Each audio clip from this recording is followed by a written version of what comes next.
Well, good afternoon, good morning, or good evening, depending upon where you are in the world, and welcome to today's DevOps.com webinar.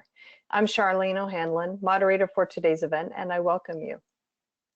As always, we have a great webinar on tap, but before we get started, we do have a few housekeeping items we need to go over. First of all, today's event is being recorded, so if you miss any or all of the event, you will be able to access it later on demand. Following today's webinar, we will be sending out an email that contains a link to access the webinar on demand.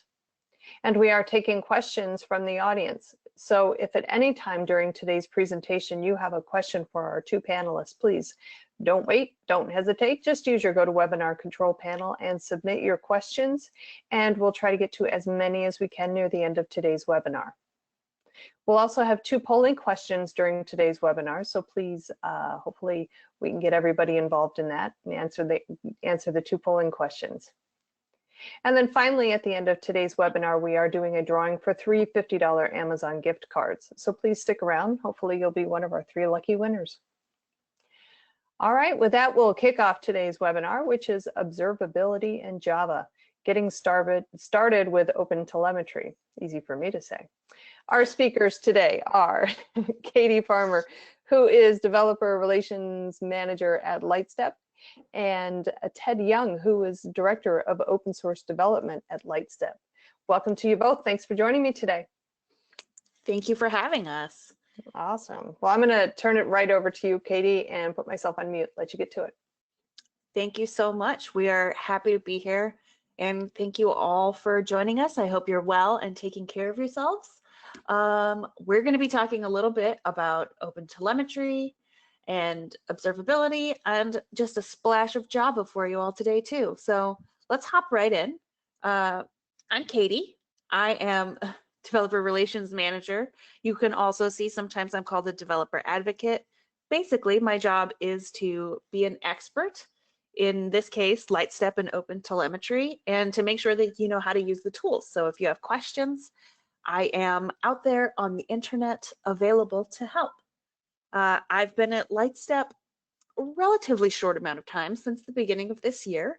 So I'm still learning, and there's no better time to learn than to learn with all of you at the same time. So with that being said, I've brought along a friend to help. Hello, my name's Ted. I'm Director of Open Source Development at Lightstep. I'm one of the founders of the OpenTelemetry project. I've been at Lightstep for a while, I think over 3 years, which is like 18 years in startup years. But I spend most of my time working on OpenTelemetry and open source projects on behalf of Lightstep. Cool. Our first poll question. Yes, yes, yes. We do have the first of 2 poll questions coming on your screen right now. It is, do you currently use distributed tracing? You can go ahead and answer yes, no, or no, but considering it. And we'll give you guys about 30 seconds or so to make your decision, and then we'll go ahead and close the poll and show you the response. Looks like we are coming on the 30-second mark here. So 3, 2, 1. Okay, I'm going to go ahead and close it out now. Let's take a look at the results real quick. Looks like the majority of folks are not using distributed tracing. So I'm sure that gives you guys lots to talk about. I mean, hooray. So let me pull my slides back up here. Cool. Well, yeah, a great place to start then. If you're not using any of these tools, then the best place to start is just with, well, what is observability? If you have been at any conferences and you've been in like the vendor area in the last like year or two, you've probably seen observability just like floating around on various signs. And like most good buzzwords, it sort of means nothing and a lot of things. So the idea here is that software has transformed, and it continues to transform the world around us. It's so integrated into everything we do, especially now. And it's only going to become more important, which is why we want to be able to rely on these really robust systems. But if you're a developer, then you probably know they're incredibly fragile and complex right now. There's all these different languages and frameworks and service meshes, on-prem, off-prem, some things that maybe have to stay connected to legacy software or even a mainframe, which I myself have even used once or twice at a previous location. It was terrifying and wonderful.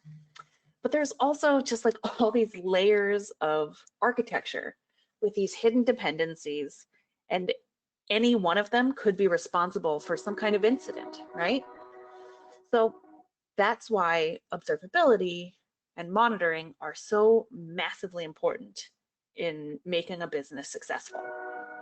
It's kind of the only way to assure that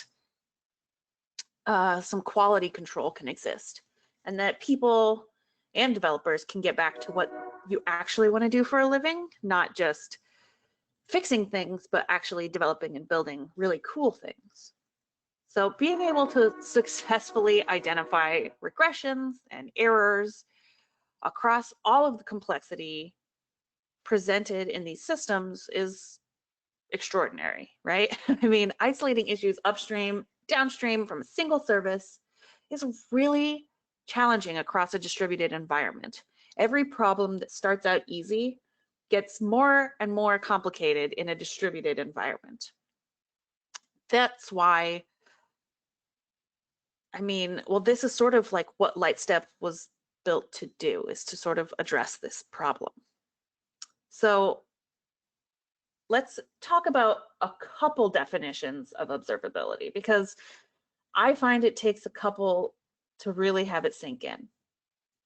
So first, you need visibility across all of those layers we've been talking about. You want to adopt tools that provide visibility end-to-end across all requests. And it's got to be presented in a way that, well, actually lets you get to important information, like, I don't know, maybe a bad deployment or a specific error, or which of your customers are affected. Like, how do you get to relevant information? So this is my favorite definition of observability right now, which is the ability to navigate from effect to cause. So there's a reason I'm not saying like cause and effect, because if you're like me and you spend time developing, you don't really get to the cause until much later. You start with the effects, and it might be a spike in errors. And then after you dig, you might discover it was a misconfiguration. You'll see increased latency, and then maybe discover new customer behavior. The idea here is that we see symptoms long before we see the actual cause. So observability is basically our ability to navigate from that effect all the way down to its cause. So how did we get here, Ted? Yeah, so what happened? We've had observability tools for a long time. We've had logging and metrics.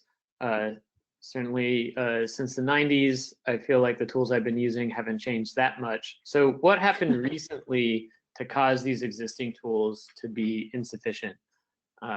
So next slide. So back in the day, right, I'm sure people have heard this story before. We tended to deploy single monoliths. This wasn't just you had a single instance, but maybe you were using a single language, a single framework. Things were fairly uniform. The amount of code maybe involved was fairly small. And then as time has gone on, as services have grown, they've scaled up. And we've scaled up in a lot of dimensions. It's not just that you're taking your existing monolith and now horizontally scaling it in order to handle more load, though that does increase complexity. We're scaling technology across many axes. So if you look at a web transaction today versus a web transaction from 10 years ago, every transaction is interacting with more service instances, so more instances of the same service. Every transaction is interacting with more different types of services. The number of languages, frameworks, proxies, runtimes are growing longer and longer. We've got service mesh now. We've got serverless. People are migrating systems. Basically, the total number of lines of code is growing over time. And if you look at real world systems, so next slide, yeah, if you look here, these are examples of existing Lightstep customers that have been anonymized, and these are just their service diagrams. You can see that they're getting really complicated.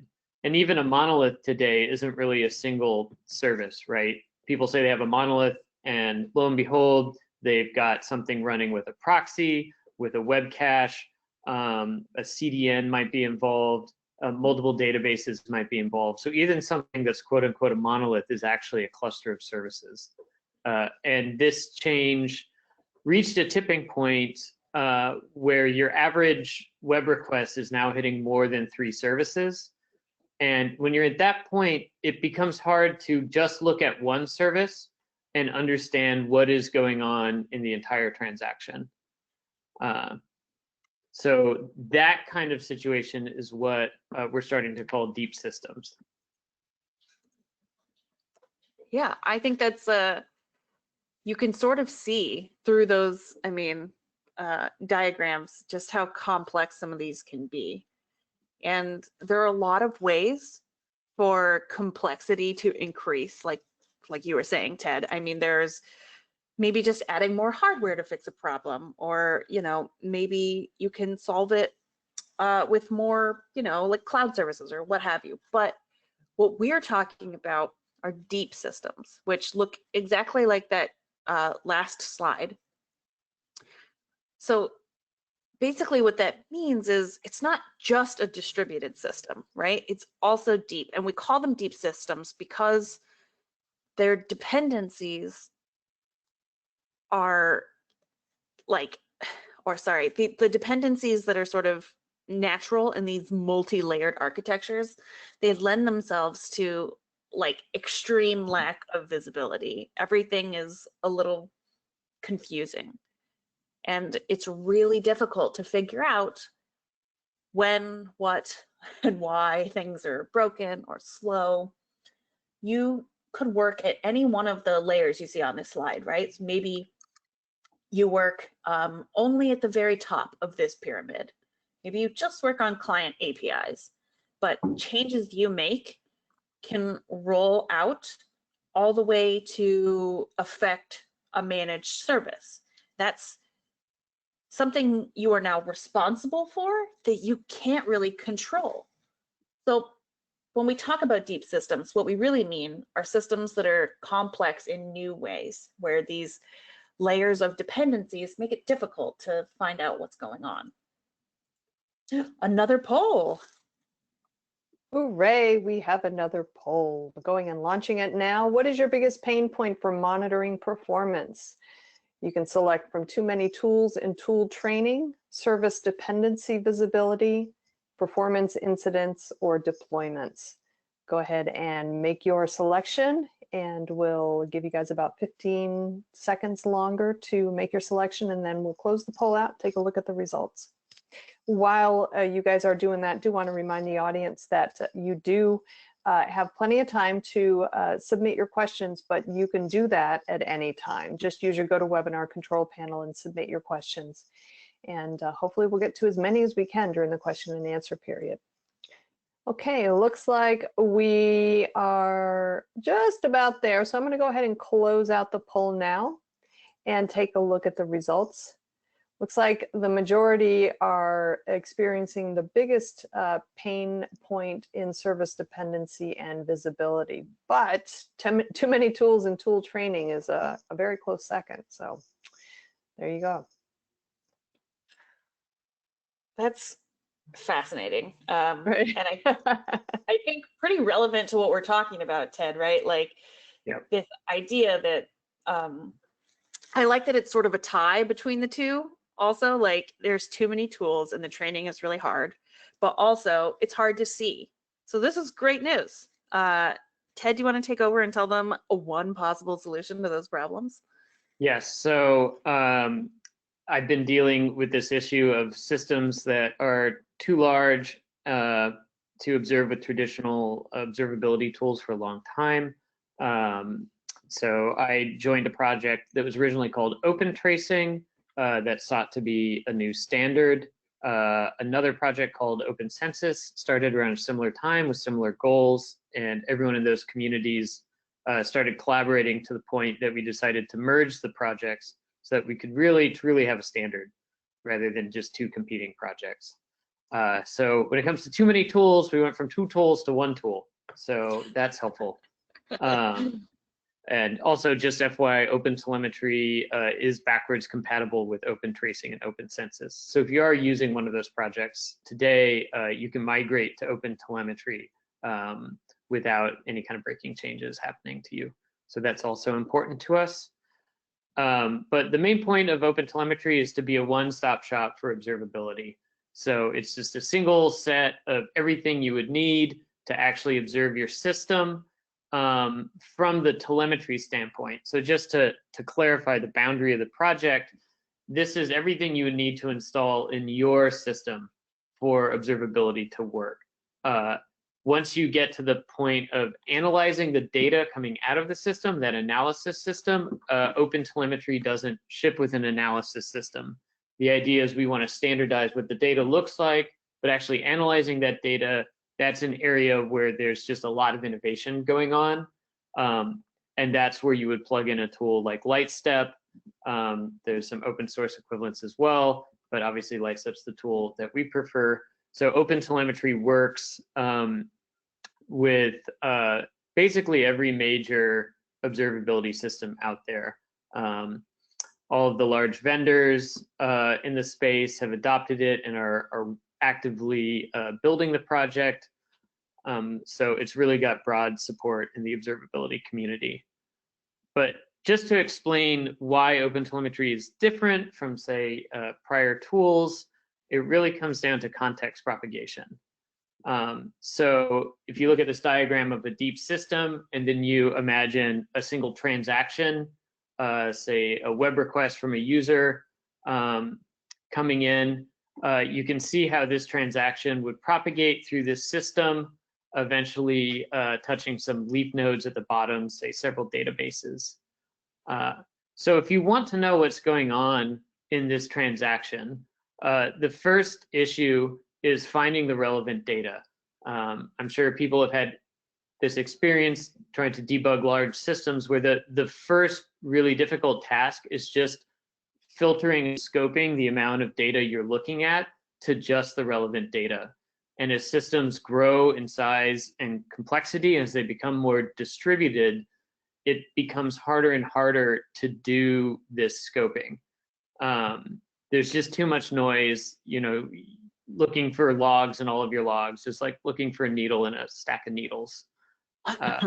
So in order to help with that initial stage of the investigation, you have to contextualize the data that's being sent from your system. You can't just do the contextualization in your analysis system on the back end. You actually have to do it in your system as it's running. And so we refer to this as context propagation. So this is making sure every single event or metric or log coming out of your system is indexed correctly, so that later you can group that information by transaction. You can group it by resource, say, you know, which transactions are interacting with service A versus service B. You want to group things by product attributes, which transactions were being made by account A versus transactions being made by account B. So there's all these different ways you want to scope your data as part of your investigation. And if you've tried to do this in a complicated system and actually contextualize all your data, you'll discover that it's a lot of work. A lot of the indices, a lot of the keys and values that you would like to staple onto every log so that you can find them later are produced in services other than the one you might currently be looking at. So the classic example is a transaction ID. If you want to know every single event that occurred in this transaction, then every event needs to have the same transaction ID. So that transaction ID needs to get propagated through your system as the transaction goes through your system. And setting that up is a lot of work. And so the primary focus for OpenTelemetry is doing that context propagation for you, getting that all installed and ready to use without you, the end user, having to do a lot of that heavy lifting yourself. So that's a critical feature. Yeah, and if you look at this a design diagram of OpenTelemetry's architecture, you'll find when you start using the project, there's a sort of lower level of context propagation features that are kind of general purpose. They'll propagate any kind of context. And then OpenTelemetry comes with several observability tools that leverage this context propagation. So we have distributed tracing, which is about basically, I call distributed tracing, smart logs. Other people take issue with that description. But tracing is basically a way of measuring, one, recording all of the events that happened in a transaction, but then also recording latency. So understanding how long how much time is being spent in particular sections of the code. So it's not just the measure, it's not just your events, it's also measuring how long those events are taking to execute. We also have traditional metrics, but these traditional metrics are also contextualized in the same way. So we have a correlations feature that allows people to just any kind of indices you'd like to have on your traces or your metrics be propagated and be available to all of these systems. So you're still doing metrics in a way that looks like perhaps how you're doing it in the past, but those metrics can now be related to traces. They can be scoped and indexed in a way that was difficult to do in the past. And this is also an extensible system. Once you have something like context propagation in place, you might discover you have other uses for it in your system. A/B testing in a distributed system is one example of where things get complicated. Flowing authentication and authorization information through a system. These are, you might find once you have context propagation in place and reliable, you'll find a lot of different ways to make use of it. So that's the high-level overview of OpenTelemetry. Let's dive into Java specifically. So this won't be a deep dive into the Java APIs and all of the details. We don't have time for that on this particular webinar, but this will just be an overview about how to get set up with the project. So it's actually pretty easy. Go to the next slide. OpenTelemetry works with Java 7 on up. And when you want to get started with Java and any other language, there's just a couple easy steps. You have to install the core OpenTelemetry libraries. You also have to install what we refer to as instrumentation adapters. So basically, most of the code you're running in your service is probably not application code written by you. Most applications these days are built out of off-the-shelf components, usually open source components. So think about your web framework, think about your HTTP libraries, think about your database clients. Those are all really critical pieces of code, and they're especially critical for context propagation.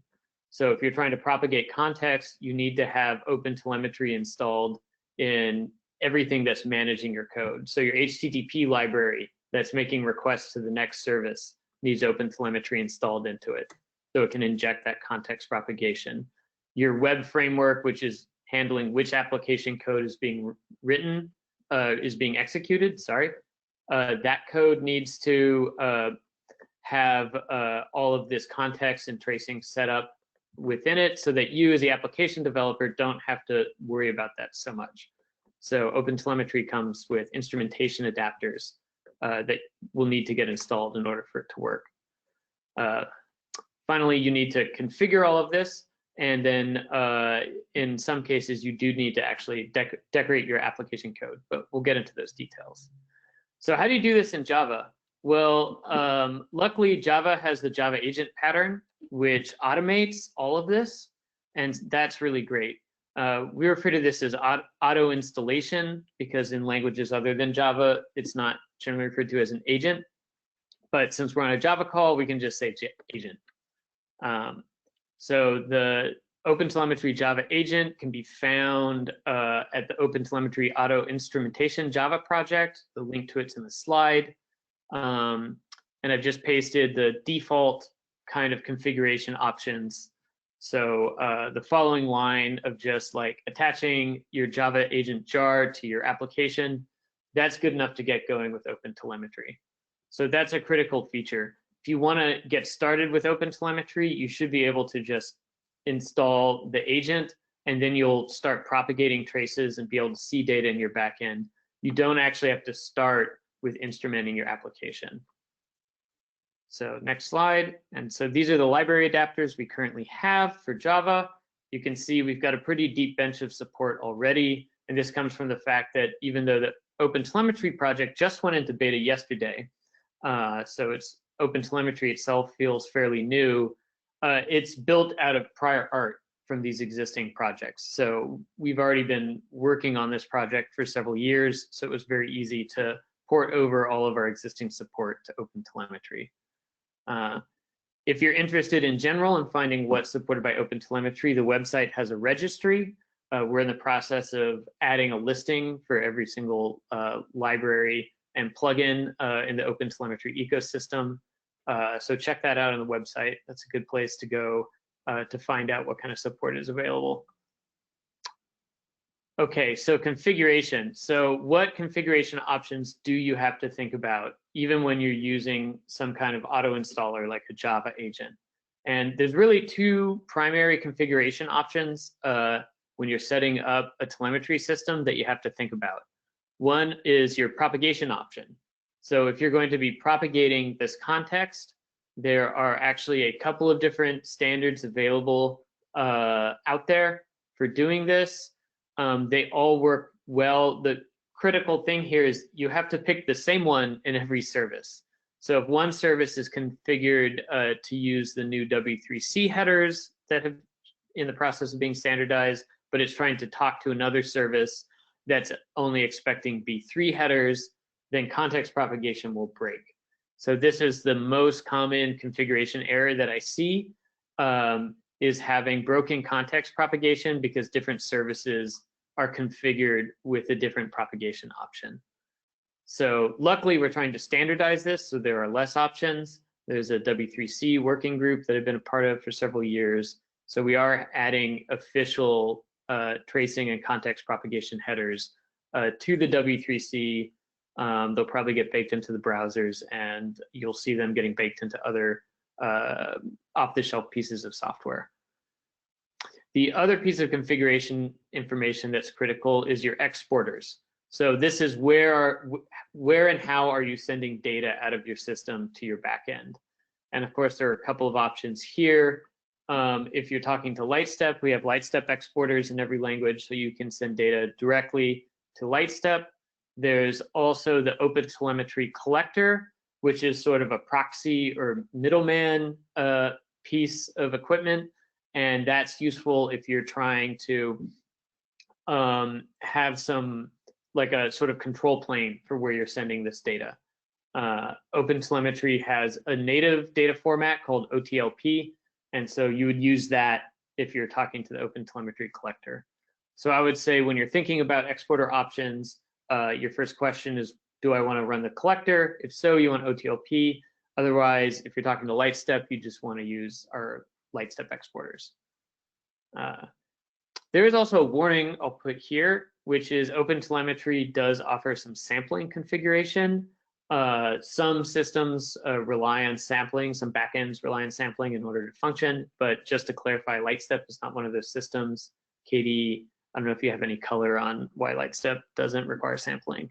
Yeah, so Lightstep has its own system that we call dynamic sampling, and it relies on having 100% of data. So you don't want to sample the data with OpenTelemetry and then send it to Lightstep, because then Lightstep won't be able to do what it does really well. The idea is that Lightstep uses 100% of data, analyzes it, and then is better able to make accurate analysis of the data. So if you pre-sample it with OpenTelemetry, you're sort of limiting Lightstep's ability to analyze it correctly, because Lightstep uses what we call 100% data process. So just make sure that if you're sending it to Lightstep, you send 100% of the data so we can be super accurate. Yeah. But that's really all you need to get started. So we can talk a little bit about application code and how you use the OpenTelemetry APIs to decorate your application code with additional detail. But I do want to clarify, if you just want to get started and you just want to like see your data in a backend, you don't actually have to write a lot of application code. You don't need to be figuring out how to make this context propagation work yourself, provided that you are using libraries and frameworks that OpenTelemetry has support for. So if you just stand the system up with the Java agent, make sure everything's configured to use the W3C standard propagation headers, and point it all at Lightstep, you should see your traces working and you should be able to see the data. But of course, as you get used to this system, you're going to want more detail. And as you want more detail in your application code, the code that isn't a standard library or framework, you're going to want to decorate that code the same way we've always done it, by things that look sort of like log statements and metrics. So OpenTelemetry has several APIs for doing this. I think they're fairly easy to learn. You can go to Lightstep. We've got some docs on how to get started with OpenTelemetry that'll walk you through creating your first span. And I would encourage you to just look at the API docs on the project itself if you want to learn these details. I'm happy to do another talk another time that really dives into the details of these APIs, but we don't have time here. I know there's never enough time for all of the like amazing work that a lot of people have done on OpenTelemetry. Yeah, but sometimes these APIs get put in the front and people get the mistaken impression that in order to use something like OpenTelemetry, they have to first write a lot of tracing code. Yeah. But I want to clarify that that's not the case. Yeah, I mean, I always say, like, if I was able to do it in like 10 minutes, then like anyone listening today can definitely do it. Yeah. All right, but let's assume you've got that all set up and now you're exporting your data to Lightstep. Like, what can you actually do with this data? Yeah, I mean, it's interesting, right? Because obviously we want to be able to instrument our code. And we learned from that earlier poll, right? A lot of people have some trouble with service dependency visibility. So how do we then go from like, we're collecting this information to like, it is actually useful and relevant? And so we're taking a look here at one of Lightstep's pretty cool features, I think, which is to easily be able to pinpoint performance issues. Let's go to the next one. So if observability is our ability to navigate from effect back to cause, then what do we need to be able to do? Well, first we need to be able to easily see and understand your deep system, your highly distributed environment. Maybe a lot of you are keeping what I'm going to call like a mental model of these systems, right? Like if you have worked in your current environment for a while and you have some, you get that context over time, right? You start to understand and build this mental model, but that's not available for new team members or people in other organizations or even just in other orgs in your company. So we want to be able to immediately pinpoint performance regression, figure out like what happened.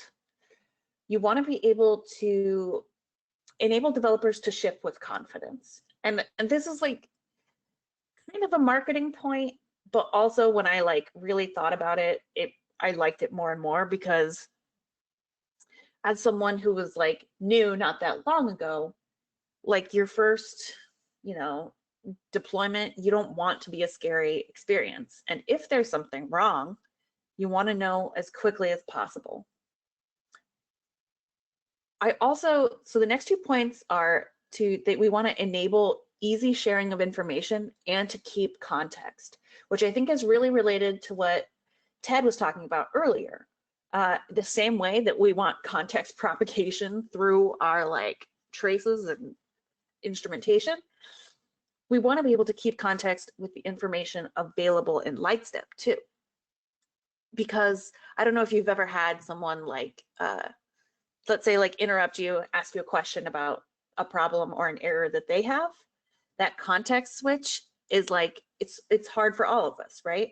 So the idea here is that the context is built into the tool. That way, when you go look at a service, you have all the information necessary so that you don't have to go, like Ted said, digging through the, stack of needles. You don't want to miss insight, right? You want to be able to like learn and get better all the time. So we sort of call this observability with context. And Lightstep has a lot of pretty cool features, I think, but one of the ones that I'm sort of focused on right now is the automatic deployment regression and regression detection. Okay, so this is one, it's fun to say, you should try it. But this idea that like you immediately get insight into any regression. So there's a screenshot here that's sort of showcasing this functionality where we're automatically via tags identifying the deployment by version number and then charting the latency and the error rates.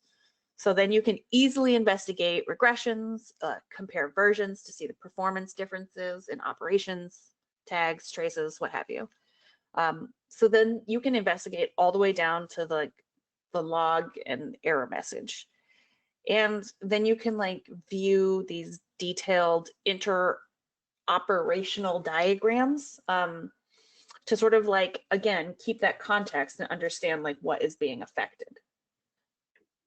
We also sort of offer what I'm going to call aggregate trace analysis, which is related to the sampling we were talking about earlier. So other tracing solutions have two problems, which first, they generally follow aggressive sampling rules that limit the data collected. And that can stunt the effectiveness of the analysis. There's no way to measure what you don't collect, which is why we were giving you the warning that if you change the sampling configuration in OpenTelemetry, then Lightstep might not be able to do what it's going to do. So Lightstep analyzes 100% of the traces, and then it constructs like meaningful models of your data so that you can more easily see like patterns and like the shape of your data over time. And I like to think that one of the things that we do better is that other tracing solutions often capture traces individually and then they present them in the UI as like a list, but like that's not helpful to me because that's just another stack to sift through. So I want to again point you to these nice little diagrams of what you can do, but almost more importantly, obviously Lightstep is super cool. I like it. You should try it. But we don't want vendor lock-in on the OpenTelemetry side or the Lightstep side. So as far as OpenTelemetry goes, yeah, you can absolutely export your data to Lightstep, but you don't have to. If you already have an instrumented application, you can send that data to Lightstep. This is a very like modular setup to make it easy for what you have going on.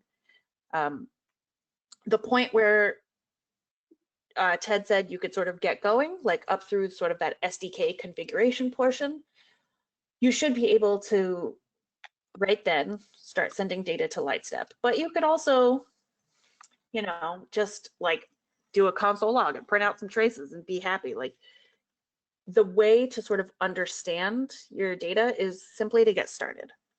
And on that note, what I want to encourage you to do is to try the Lightstep sandbox.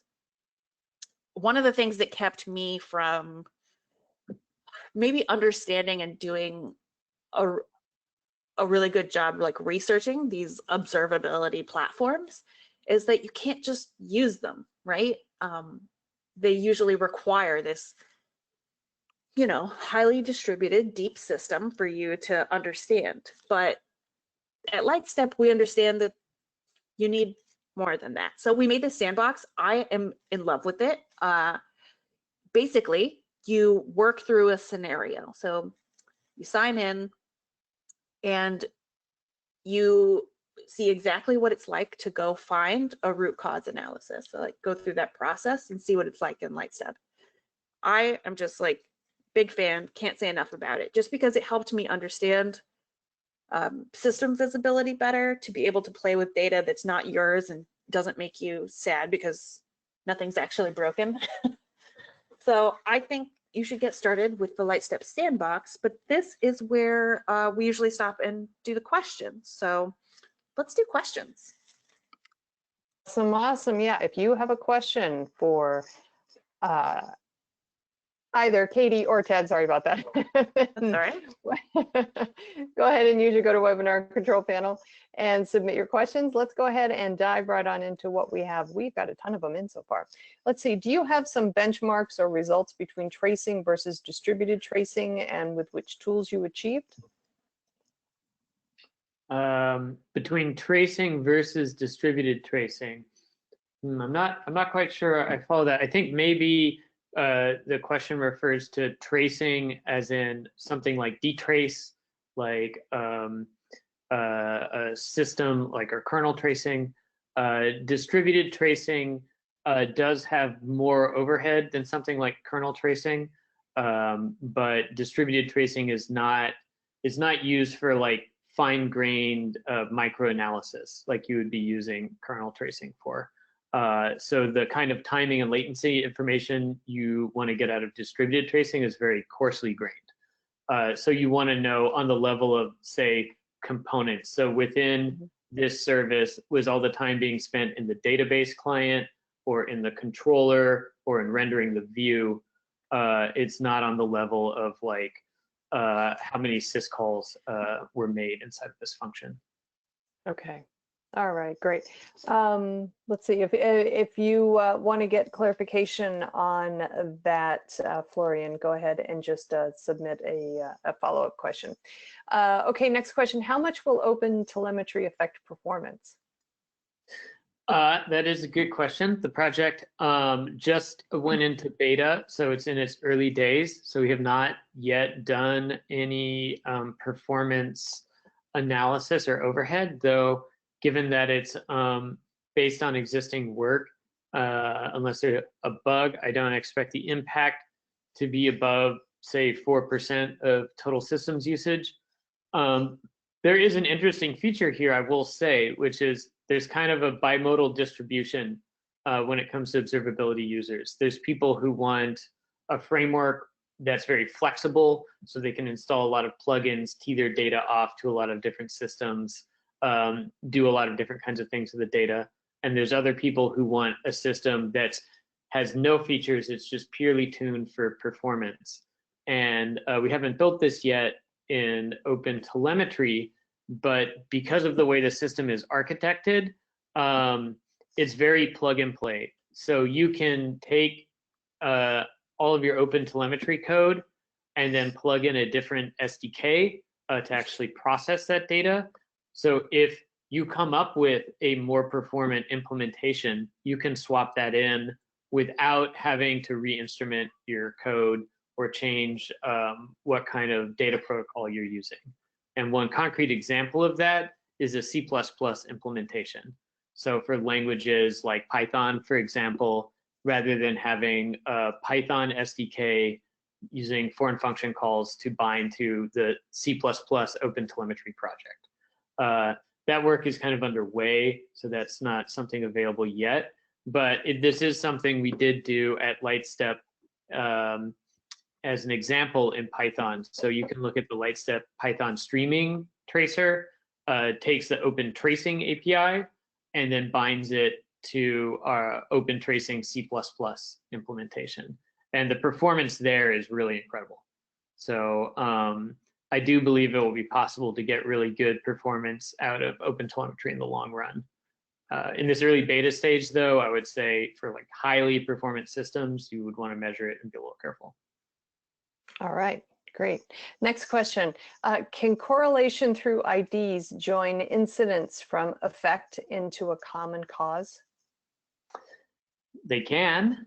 The primary thing you're looking at is transactional IDs. But yes, usually you're trying to find what is the commonality. So when you're doing a root cause, you want to understand, is it something to do with, say, certain kinds of input values create errors? So when a web user is sending a certain kind of payload, that's creating an error on a backend service. And you can certainly do that kind of analysis with OpenTelemetry and distributed tracing. But as I mentioned before, you can also add correlations for product metrics and other concepts that you care about. So if it's something you'd like to scope your data by, and that is available to your application at some point during the trace, then you'll be able to do the correlation. All right, great. Let's see, next question. Does Lightstep support the Open Collector? The OpenTelemetry collector. Yes, there is a Lightstep. Lightstep is baked into the OpenTelemetry collector, so you can turn the collector into Lightstep mode where it uses Lightstep exporter, and then it can talk to our system. I should clarify that you don't need to run the collector. Lightstep has a service called a satellite, which provides all of the trace analysis and trace aggregation that we want to do on-prem. So all of the information that you would want to be processing before it egresses your local network and takes a hit for that egress cost, you would use Lightstep satellites for that. But Lightstep OpenTelemetry collectors can talk to Lightstep satellites. So we do see customers set up two pools. They set up a collector pool, and they use that for kind of traffic routing. And then they set up the satellite pool for the data analysis. All right, great. Okay, next question. Can I export to Power BI? I do not know what Power BI is. Me neither. All right, Reg, it's up to you. Go ahead and send us a follow-up if you can. Please explain what Power BI is. I mean, this is a good time to note that this is open source. So if you want to contribute and write exporters, well then, do we have an opportunity for you? Yeah, something I hope to see over time is because OpenTelemetry has a standard data format, you don't have to, if you want to have a new kind of analysis system or backend, you don't have to go across every language and write an exporter. You can just make that backend either accept OpenTelemetry data natively, or this would be an example of what the collector is useful for. You could use the collector as a conversion point for converting that data from OpenTelemetry format to whatever format the analysis system you're using wants to see. All right, great. So just real quick, once again, if you have a question for Katy or for Ted, please go ahead and use your GoToWebinar control panel. Still plenty of time for questions, folks. Speaking of, next question, how easy is it to turn up or turn down the amount of tracing? Turn up or turn down the amount of tracing. So I think this gets back to the dynamic sampling that Katy was talking about. Lightstep doesn't use upfront sampling. Instead, data is sent to the satellites, so we collect 100% of data there. And then the data that's actually egressed from your system is only data that's identified as being relevant. So that would be outliers that the system is noticing, errors, and also any data you've already configured Lightstep to care about. So if you're setting up analysis in Lightstep, that causes the satellites to change their behavior and start producing the data required for that new analysis feature that you enabled. So the idea there is that Lightstep manages the egress and tries to minimize egress costs automatically. Excellent. Okay, I got a follow up from Reg. He says Microsoft Power BI is used for data visualization and is used in my company to view data. Oh. Yeah, cool. It just So- hasn't come across my radar yet. Yeah, I think the thing here, just not knowing anything too much about this data visualization tool, I'll admit I am Googling it right now and looking at it. It does look very Me good. too. It has a lot Wow. of really cool graphs. The key here is I don't know if this this is like, presumably this is a managed service that has some kind of a database where you have to get the data into the database in order to visualize it in this tool. So Yeah. the real question there is, what are the performance and cost characteristics of getting the data into this tool in order to analyze it? So if you wanted to look at this in Power BI, I would say step one is look at how Power BI wants to ingest data and write a collector plugin to translate from OTLP to Power BI. Then there's going to just be the question of like, how does that thing scale up? You know, does it scale up effectively so you can monitor a production system? How much does it cost at that scale? Those are, I think, the kind of relevant questions. And since we don't use Power BI, I'm afraid I can't answer them. Okay. All right. Let's see. Next question here. Any plans to add tracing using eBPF? eBPF. I'm going to Google that one too. Another Google search. I think. Oh, okay. So this is, yes, BPF. Sorry, this is more That's- kernel tracing. Yeah, Yeah, I was going to say that's kernel tracing, right? right. So Okay. it's actually really tricky to staple distributed tracing and kernel tracing together. That is really interesting. In my fantasy land, I would love to be able to dynamically enable kernel tracing based on things that I'm noticing with my distributed tracing. So I'm investigating, I'm root causing a system. I'm like, whoa, what's going on right here? Turn on kernel tracing for just this one thing, and then send me a dump. In practice, that's kind of dangerous to do in a live system. So no one's built a tool like that, but that is exciting. The other issue is actually just the timing information. Kernel tracing is on such a microgranular time frame that even a small offset in the timing can disassociate the kernel tracing events from the distributed tracing events. And because distributed tracing events are somewhat coarsely grained, just getting those timestamps stapled together and aligned is actually a tricky issue. I have seen some like graduate student research on this subject, but it's not percolated out into the industry yet. All right, great. Doing a quick time check. We have about 7 minutes to the top of the hour. I think we have time for one more question. And this one is kind of a long one. So let's see.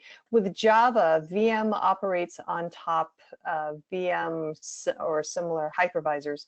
Time is no longer accurate. The response time on Java VM is higher depending on how the garbage collection configuration on the Java VM is. So real-time Java VM has a CPU core to handle garbage collection. So what is the recommendation on Java VM garbage collection with Lightstep? Mouthful. Yeah.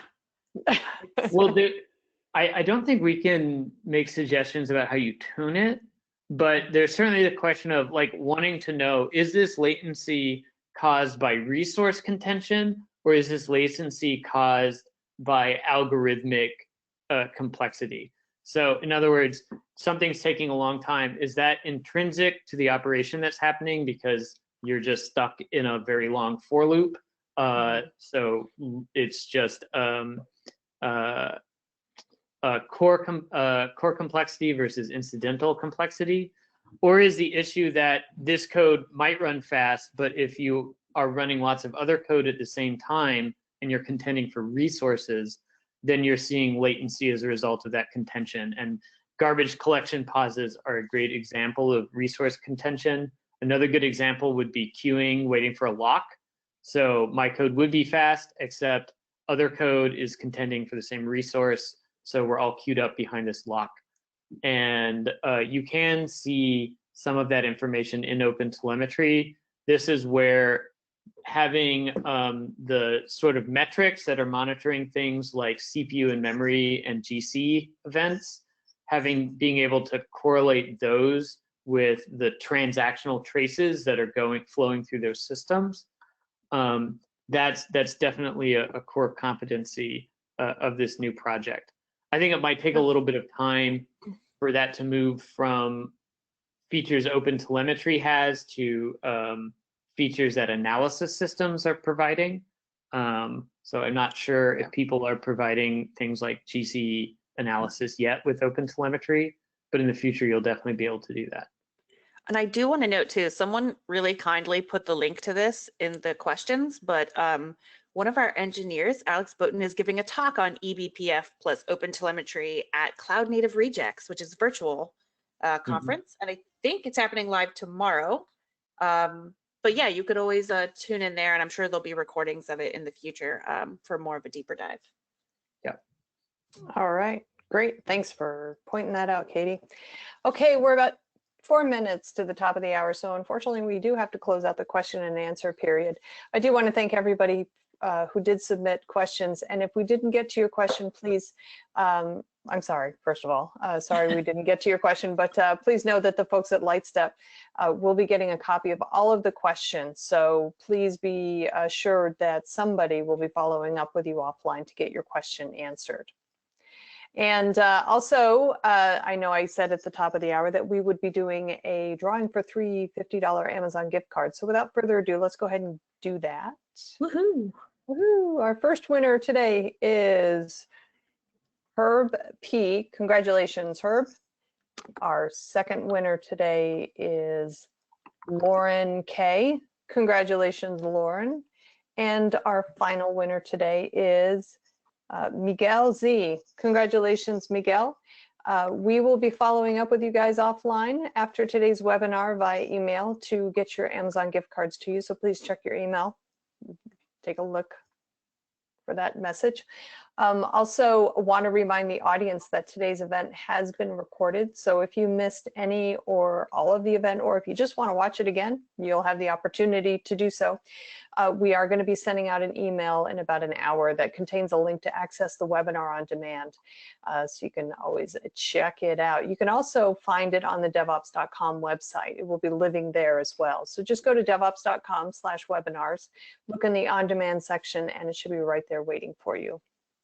Ted, Katie, thank you so much for your time today. What a great presentation. Thank you so much, Charlene. Yeah.